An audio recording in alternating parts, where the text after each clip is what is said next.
보통 영어를 공부하시는 분들은 단어를 네 가지 것들로부터 외웁니다. 첫 번째, 시중에서 파는 단어장. 두 번째, 학원이나 학교에서 주는 유인물. 세 번째, 자신이 독해하면서 직접 찾은 단어. 네 번째, 독해 문제집의 부록으로 딸린 단어장. 이 네 가지로부터 외운 모든 단어가 다 똑같은 활용도를 가지고 사용되는 것은 아닙니다. 이 중에서 가장 단어를 잘 활용할 수 있는 방식은 세 번째, 자신이 독해하면서 직접 찾은 단어입니다. 나머지 세 개는 비슷비슷한 것 같아요. 그래서 저는 학생들에게 단어를 이렇게 외우라고 합니다. 하루에 본인이 단어를 30개 외우기로 마음을 먹었으면 첫 번째로 외워야 할 단어는 자신이 독해하면서 직접 찾은 단어들을 외우라고 합니다. 근데 자신이 독해하면서 직접 찾은 단어가 30개가 안 되고 15개 정도밖에 안 된다. 그러면 나머지 15개는 시중에 파는 단어장을 하나 구입해서 나머지 15개의 부분을 그 단어장에서 외우라고 이야기를 합니다.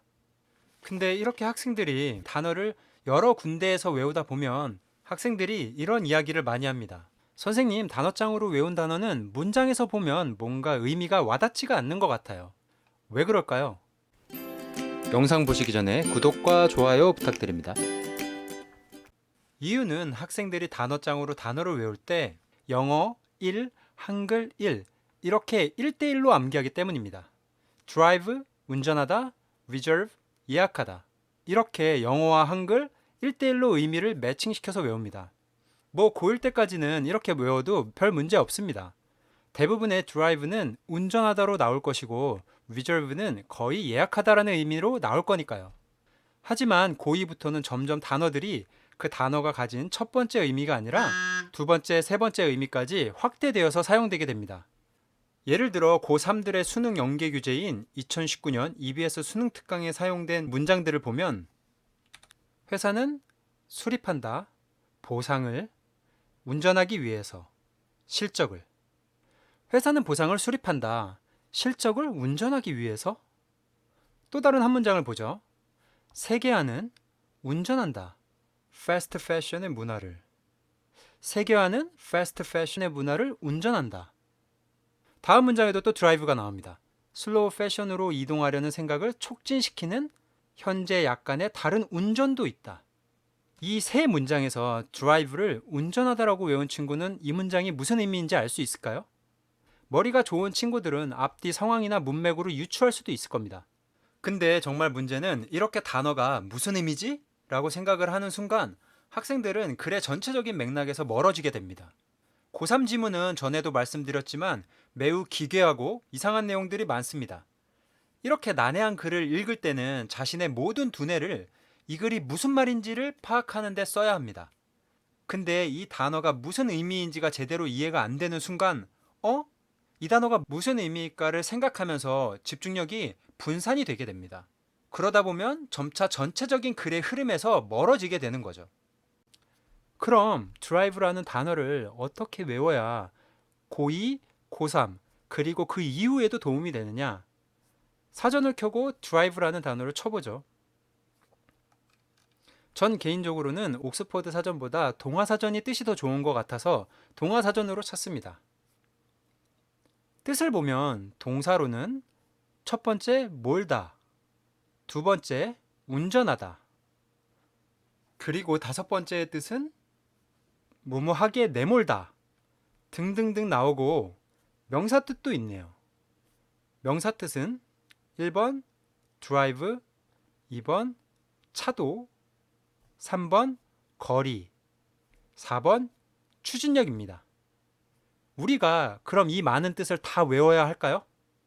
이 많은 뜻을 다 외우라고 하면 그건 전혀 꿀팁이 아닙니다.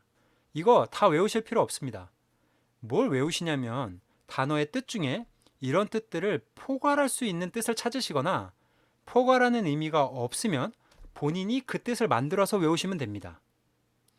몰다, 운전하다, 뭐뭐하게 내몰다 중 가장 포괄적인 뜻을 외우시는 겁니다. 몰다, 몰고 가다 이렇게 외우면 되겠네요. 운전하는 것도 차를 몰고 가는 것이고 뭐뭐하게 내몰다도 예문을 보면 drive a person angry 한 사람을 화나게 내몰다. 즉 여기서 내몰다는 몰다, 몰고 가다. 이렇게 해석을 해도 되니까 세 가지 뜻을 다 포함하고 있는 의미는 몰고 가다, 몰다 이겠네요. 그러면 명사의 뜻 중에 있는 추진력도 이해가 되죠. 추진력이라고 하는 건 무언가를 몰고 가는 힘이 추진력이니까요.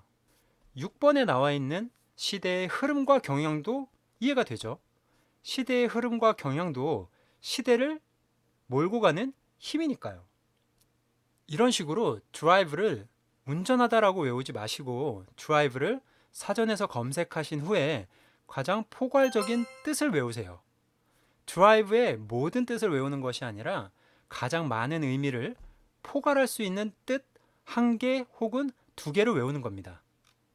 reserve라는 단어들도 예약하다라고 많이들 외우시는데 reserve로 사전을 찾아보면 동사의 뜻은 1. 남겨두다 2. 예약하다 3. 보유하다 명사 뜻은 1. 비축 2. 예비금 3. 특별 보류지 지정보호지역 정도네요. 이 의미를 포괄하는 의미가 무엇일까요? 따로 떼어두다 이 정도로 외우면 되지 않을까요? 예약도 자리를 미리 따로 떼어두는 거고 비축, 예비금, 특별 보류지도 다 무언가를 따로 떼어두는 것이니까요. 이런 식으로 단어를 외우면 고2, 고3이 되어서도 문맥에 맞게 다양하게 활용할 수 있습니다. 그리고 또 하나, 세 번째 자신이 직접 독해하면서 찾은 단어의 장점이 또 있습니다. 우리가 단어를 암기할 때 예문을 보는 게 엄청 중요합니다. 예문을 보면서 실제로 이 단어가 문장에서 어떻게 쓰이는지를 알 수 있기 때문이죠. 세 번째 방법은 우리가 독해 지문을 먼저 읽고 그 중에 모르는 단어를 우리가 직접 찾아보는 거기 때문에 우리는 이 단어의 예문을 미리 보는 셈이 되는 겁니다. 실제 문장 속에서 어떻게 사용되는지를 이미 보고 온 거죠. 하지만 이 방법에 단점이 하나 있습니다. 이게 어떤 책으로 정리돼서 나온 것도 아니고 이걸 일일이 우리가 독해하면서 다 사전을 찾아보고 일일이 다 손으로 단어장에 적어야 하는 건지 내가 찾은 단어들을 어떻게 정리해야 하는지에 문제가 생기게 됩니다. 근데 이것도 아주 쉽게 해결할 수가 있습니다. 이 방법에 대한 것은 제가 다음 영상에서 다뤄보도록 하겠습니다. 시청해주셔서 감사합니다.